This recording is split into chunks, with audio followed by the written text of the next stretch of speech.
సరే ఇప్పుడు చూస్తున్నట్టయితే ఎప్పటి నుంచెల్లో మనకి వార్తలొస్తున్నాయి. కాంగ్రెస్‌లో వైసీపీని విలీనం చేయడమో, లేకపోతే కూటమిలాగా ఏర్పడడం అనేది జరుగుతుంది అని జెప్పేసి. అండ్ ఈ రోజైతే ఢిల్లీలో అయితే కాంగ్రెస్ పార్లమెంటరీ సమావేశాలు అయితే ముగిసాయి. అక్కడ ఒక నిర్ణయం అయితే తీసుకోవడం జరిగింది. అంటే జగన్మోహన్ రెడ్డితోని అడుగులు వెయ్యాలి అని అనుకున్నట్టు ఒక వార్త అయితే బయటకొచ్చింది. మరి జగన్మోహన్ రెడ్డి గారు నిజంగానే కలిసి నడిచే అవకాశం ఉందంటారా వీళ్ళతో పాటు? సో ఒకటేంటంటే 2029 లేదా 2028 ఈ 2 సంవత్సరాల్లో ఎలక్షన్స్ వచ్చే అవకాశం ఉంది. ప్లస్ సమీప భవిష్యత్తులో ఒక 4 అసెంబ్లీలకి ఎలక్షన్లు జరగబోతుంది 4 రాష్ట్రాల్లో. మహారాష్ట్ర కానీ, హర్యానా కానీ ఇలా ఒక 4 రాష్ట్రాలు ఉన్నాయి. ఈ 4 రాష్ట్రాల్లో ఎన్నికలు జరగబోతున్నాయి ఈ ఏడాది. సో కాబట్టి కాంగ్రెస్ పార్టీ బలోపేతం కావాలి అనే దాని మీద ఒక చర్చ జరిగింది ఇక్కడ కాంగ్రెస్ పార్టీ పార్లమెంటరీ పార్టీ సమావేశంలో. అంటే ఎంపీలు వీళ్ళందరూ ఉంటారు, సోనియా గాంధీ కూడా హాజరయ్యారు. అయితే కాంగ్రెస్ పార్టీ రాబోయేటువంటి రోజులు అధికారంలోకి రావాలన్నా,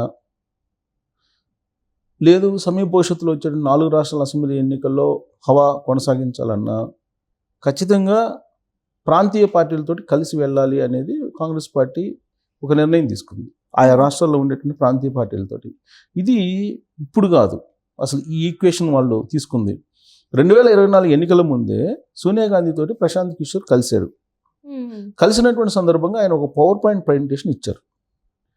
దాంట్లో ఆయన సూచించినటువంటి ప్రధానమైనటువంటి అంశం ఏంటంటే, కాంగ్రెస్ పార్టీ అధికారంలోకి రావాలంటే, ఢిల్లీ పీఠాన్ని చేజిక్కించుకోవాలంటే దేశవ్యాప్తంగా ఉన్నటువంటి రాష్ట్రాల్లో బలమైనటువంటి ప్రాంతీయ పార్టీలతోటి కలిసి నడవాలి.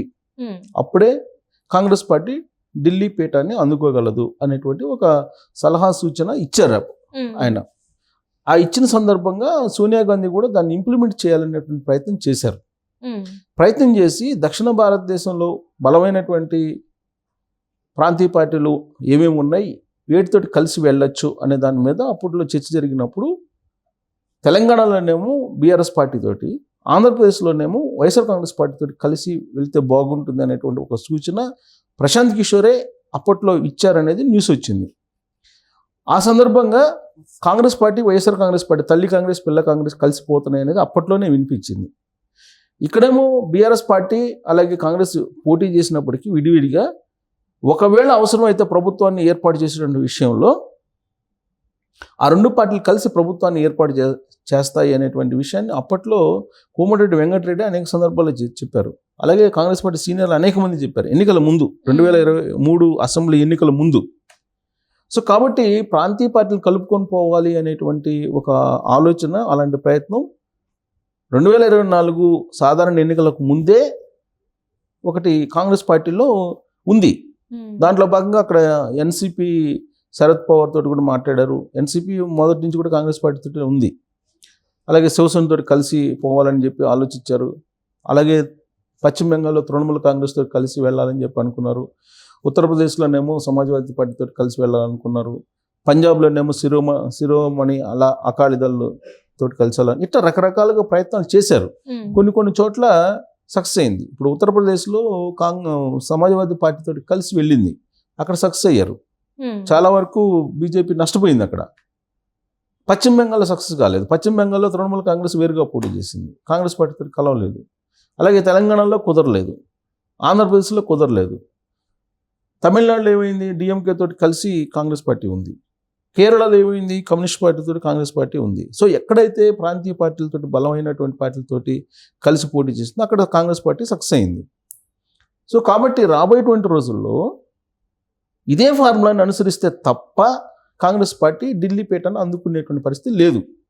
పైగా రాబోయేటువంటి రోజుల్లో 4 రాష్ట్రాల్లో, మహారాష్ట్ర ఒకటి, జార్ఖండ్ అనుకుంటా, జార్ఖండ్ ఒకటి, హర్యానా ఒకటి, ఇక్కడ ఎలక్షన్స్ రాబోతున్నాయి ఒక 4 రాష్ట్రాల్లో. ఈ 4 రాష్ట్రాల్లో సక్సెస్ కావాలన్నా కూడా కాంగ్రెస్ పార్టీ ఖచ్చితంగా అక్కడ ఉన్నటువంటి ప్రాంతీయ పార్టీలను కలుపుకొని వెళ్ళాలి అనేటువంటి ఒక నిర్ణయం కాంగ్రెస్ పార్టీ పార్లమెంటరీ పార్టీ సమావేశంలో బుధవారం రోజు ఒక నిర్ణయం తీసుకున్నారు.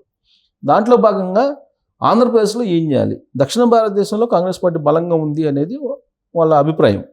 సో కాంగ్రెస్ పార్టీ ఆంధ్రప్రదేశ్లో ఏం చేయాలి, బలోపేతం చేయాలంటే, ఎలాగో తెలంగాణలో అధికారంలో ఉంది, అలాగే కర్ణాటకలో అధికారంలో ఉంది, ఆంధ్రప్రదేశ్లో ఏం చేయాలి, ఆంధ్రప్రదేశ్లో ఏం చేస్తే కాంగ్రెస్ పార్టీ బలోపేతం అవుతుంది అని అంటే, ఒకటి జగన్మోహన్ రెడ్డి కలుపుకొని వెళ్ళాలి, లేదా ఆయన్ని విలీనం చేసుకోవాలి. ఈ 2 ఆప్షన్స్. ఈ రెండు ఆప్షన్స్లో కాంగ్రెస్ పార్టీ చర్చించింది ఖర్గే కానీ లేదంటే సోనియా గాంధీ కానీ జగన్మోహన్ రెడ్డి తోటి కలిసి నడవడానికి కాంగ్రెస్ పార్టీ ఇష్టపడదు, విలీనం మాత్రమే మార్గం అనేటువంటి విషయాన్ని ఒక సంకేతాల రూపంలో పంపించింది. ఎవరికి పంపించింది? ఖర్గే ద్వారా శివకుమార్కి పంపించింది, డికే శివకుమార్కి. డికే శివకుమార్ మొత్తం బెంగళూరు ఆపరేషన్ చేస్తున్నారు, జగన్మోహన్ రెడ్డి ఢిల్లీలో ఉన్నాడు. ఢిల్లీ నుంచే తాడేపల్లి వచ్చి తాడేపల్లి నుంచి బెంగళూరు వెళ్ళాడు. బెంగళూరులో ఆయన చేస్తుంది ఏంటంటే డికే శివకుమార్ ఆపరేషన్. డికే శివకుమార్ ద్వారా కాంగ్రెస్ పార్టీతో కలిసి వెళ్ళడానికి కలిసి నడవడానికి సిద్ధంగా ఉన్నానని సంకేతాలు పంపించాడు జగన్మోహన్ రెడ్డి అనేది తెలుస్తుంది. ఆల్రెడీ ఆయన ఇటీవల కాలంలో ఢిల్లీ వెళ్ళినప్పుడు ఆయన జంతర్ మంతర్ దగ్గర సమావేశం పెట్టినప్పుడు ఇండియా కూటమిలో ఉన్నటువంటి భాగస్వామ్య పక్షాల్లో ఉండేటువంటి పార్టీల ప్రతినిధులు అందరూ హాజరయ్యారు, ఎక్సెప్ట్ కాంగ్రెస్. కాంగ్రెస్ దూరంగా ఉంది, ప్రధానమైనటువంటి పార్టీ ఇండియా కూటమిలో. సో కాంగ్రెస్ పార్టీతో కలిసి నడిస్తే తప్ప ఇప్పుడు భవిష్యత్తు లేదు వైఎస్ఆర్ కాంగ్రెస్ పార్టీకి. కానీ వైఎస్ఆర్ కాంగ్రెస్ పార్టీని దగ్గరకు రానిచ్చి పొత్తు పెట్టుకుని వెళ్ళే అవకాశం ఉందా కాంగ్రెస్ పార్టీ అంటే లేదు. ఎందుకంటే సోనియా గాంధీ నో అంటున్నారు. ఎందుకు? నమ్మించి మోసం చేశాడు జగన్మోహన్ రెడ్డి అనేటువంటి అభిప్రాయం కాంగ్రెస్ పార్టీలో ఉంది మొదటి నుంచి కూడా. ఎందుకనంటే ఆ రోజున జైల్లో ఉన్నటువంటి జగన్మోహన్ రెడ్డి బయటికి రావడానికి సోనియా గాంధీ సహకారం అందించిందని చెప్పి షర్మిల గుర్తు చేస్తుంది. ఇప్పుడు కూడా సహకారం అందించినటువంటి సోనియా గాంధీకి వెన్నుపోటు పొడిచాడు జగన్మోహన్ రెడ్డి. కాంగ్రెస్ పార్టీకి నామరూపాలు లేకుండా ఆంధ్రప్రదేశ్లో చేశాడు జగన్మోహన్ రెడ్డి. వైఎస్ఆర్ కాంగ్రెస్ పార్టీ కారణంగానే కాంగ్రెస్ పార్టీ లేదు అనేటువంటిది వాళ్ళ ఒక అభిప్రాయం. అందుకే వైఎస్ఆర్ కాంగ్రెస్ పార్టీలో విలీనం చేసుకున్నటువంటి ప్రాసెస్ని స్టార్ట్ చేయండి అని చెప్పి కాంగ్రెస్ పార్టీ పార్లమెంటరీ సమావేశం ఒక నిర్ణయం తీసుకుంది, అలాంటి సంకేతాలు ఇచ్చింది. డికే శివకుమార్ ఆ పనిలో ఉన్నాడు అనేది వినిపిస్తుంది. ఒకవేళ విలీనం అయితే అప్పుడు కాంగ్రెస్ పార్టీ బాధ్యతలు జగన్మోహన్ రెడ్డికి ఇస్తారా అని అంటే అది కూడా $1 మిలియన్ క్వశ్చన్. ఇప్పుడు ఇదే సంకేతాలు ఇప్పుడు అందుకు డెఫినెట్గా అందుతాయి కదా ఇంటెలిజెన్స్ ద్వారా. ఎవరు? ఎన్డీఏ ప్రభుత్వానికి అందినప్పుడు బీజేపీ పెద్దల సహకారంతో ఇప్పటి వరకు జగన్మోహన్ రెడ్డి బయట ఉన్నాడు. ఇప్పుడు ఏం జరుగుతుంది? ఇమీడియట్ గా బెయిల్ రద్దు అవుతుంది, జైల్లోకి వెళ్తాడు. జైల్లోకి వెళ్ళినప్పుడు ఇంకా వైఎస్ఆర్ కాంగ్రెస్ పార్టీ ఎక్కడ ఉంటుందో ఉండదు. ఇప్పటికే 11 మంది ఎమ్మెల్యేలు, ఆ 11 మందిలో 4 టీడీపీతో టచ్లో ఉన్నారు, 2 జనసేనతో ఉన్నారు, పోతే 4 జగన్మోహన్ రెడ్డి. వీళ్ళు 4 ఏం చేస్తారు? కాబట్టి వైఎస్ఆర్ కాంగ్రెస్ పార్టీకి మనుగడ లేదు. ఆయన జైల్లోకి వెళ్తే అసలు ఉండదు. అందుకే అసలు విలీనం చేసేస్తే కనీసం జైల్లో వెళ్ళినప్పుడు కాంగ్రెస్ పార్టీ తరఫు నుంచి కాంగ్రెస్ పార్టీలో ఉంటే కనుక ఇండియా కూటమిలో ఉంటే ఎంతో కొంత దేశ స్థాయిలో కొంత గుర్తింపు ఉంటుంది. లేదా ఆ జైల్లో పంపించడానికి కూడా ఇది రాజకీయపరమైనటువంటి కేసులు లేదంటే రాజకీయపరంగా వేధిస్తున్నారు అనేది వెళ్ళి సింపతి గెయిన్ చేయడానికి ప్రజల్లో ఒక ఆలోచన చేస్తున్నారు అనేది కూడా ఒకటి వినిపిస్తుంది. అసలు జగన్మోహన్ రెడ్డి మీద కేసులే కాంగ్రెస్ పార్టీ పెట్టించింది, కాంగ్రెస్ పార్టీ ఉద్దేశపూర్వకంగా పెట్టించింది అనేది కదా జగన్మోహన్ రెడ్డి చెప్తుంది. కానీ షర్మిల అది చెప్పట్లేదు కదా. కాంగ్రెస్ పార్టీ ద్వారా ఎదిగాడు ఎవరు? జగన్మోహన్ రెడ్డి. అసలు జగన్మోహన్ రెడ్డి మీద కేసు, జగన్మోహన్ రెడ్డి రాజశేఖర రెడ్డి మీద కేసు పెట్టించాడు పన్వాల్ సుధాకర్ రెడ్డి మీద అనేది షర్మిల చెప్తుంది. సో ఇవన్నీ కూడా ఇప్పుడు రాజకీయంగా చెప్పుకుంటున్నటువంటి అంశాలే కానీ రాజకీయ పరిణామాలు మాత్రం వేరే విధంగా కనిపిస్తున్నాయి. ఇప్పుడు ఎన్డీఏ డోర్స్ క్లోజ్ అయిపోయినాయి.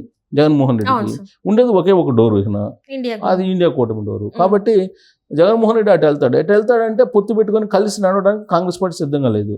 కాబట్టి విలీనం మాత్రమే మార్గం అనేది వాళ్ళు చెప్తున్నారు. మరి దానికి ఈయన ఒప్పుకుంటాడా?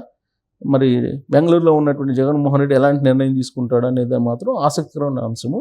వాళ్ళ చెల్లెలు షర్మిలని కాంగ్రెస్ పార్టీ నుంచి బయటికి పంపించడానికి మాత్రం ఎత్తుగడలు వేస్తున్నారు. దాంట్లో భాగంగా ఆయన ఏది చేస్తాడనేది కొంత మనం ఆసక్తికరంగా చూడాల్సింది. Right. Thank you so much. Thank you.